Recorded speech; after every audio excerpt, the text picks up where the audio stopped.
রহমানির রহিম। কালের চক্র বক্র গতিতে ঘুরিতেছে অবিরত, আজ দেখি যারা কালের শীর্ষে কাল তারা পদারত। অত্যন্ত গর্বের সাথে, অত্যন্ত আনন্দের সাথে আজকে এই শহীদ মিনারে দাঁড়িয়ে 55 বছর পেরিয়ে যাওয়ার পরে সুখের এবং প্রশান্তির বিশ্বাস দিচ্ছি। কারণ বাংলাদেশের আজকে শাসন ব্যবস্থায় আজকে রাষ্ট্রনায়ক, স্বাধীনতার ঘোষক শহীদ রাষ্ট্রপতি জিয়াউর রহমানের সুসন্তান দেশ নায়ক জনাব তারেক রহমান। সবার সুখে হাসবো আমি, কাঁদবো সবার দুঃখে, নিজের খাবার তুলে দেব অনাহারের মুখে। আমি আশা করি বাংলাদেশ জাতীয়তাবাদী দল বিএনপির প্রতিটি কর্মী মোটো হবে আগামী দিনে সরকারকে সহযোগিতা করার জন্য এই চারটি লাইনের মতো। আপনারা কিন্তু ভুলে যাবেন না, 194টি আসন নিয়ে 2001 সালে বিএনপি ক্ষমতা এসেছিল। তারপরে আস্তিনের ভেতর যে আপনার গোখা সাপ ছিল, বাইরের যত শক্তি ছিল, সবাই এমন ষড়যন্ত্র করেছে যে আমাদের আপসহীন নেত্রী সহ দেশনায়ক তারেক রহমানকে কিন্তু এই পরিবারটির উপর কি ধরনের নির্যাতন হয়েছে আপনারা সবাই জানেন।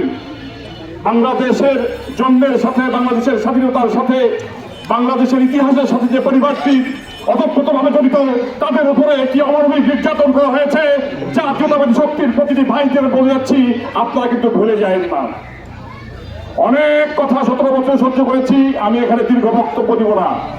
1 মাস হয়েছে সরকারে বিএনপি এসেছে, রাষ্ট্রনায়ক তারেক রহমান শাসন ব্যবস্থার হাল ধরেছেন মাত্র।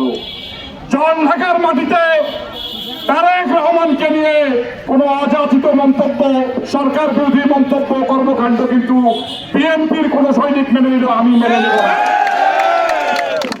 সমালোচনা হবে গঠনমূলক, সরকারকে সহযোগিতা করবেন, ষড়যন্ত্র করবেন না।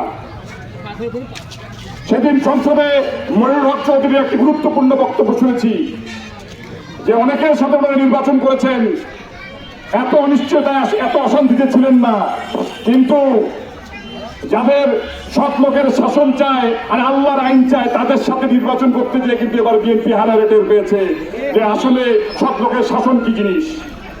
আমরা ঢাকায় আগামী দিনে বাংলাদেশ জাতীয়তাবাদী দল বিএনপি ঐক্যবদ্ধ রাজনীতি করে বাংলাদেশ জাতীয়তাবাদী দলের যে কর্মকাণ্ডগুলো আছে, সরকার ঘোষিত যে কর্মকাণ্ডগুলো আসবে, সেগুলো সবার দ্বারে পৌঁছে দিয়ে আমরা ধানের শীষের রাজনীতি ঢাকায় করব।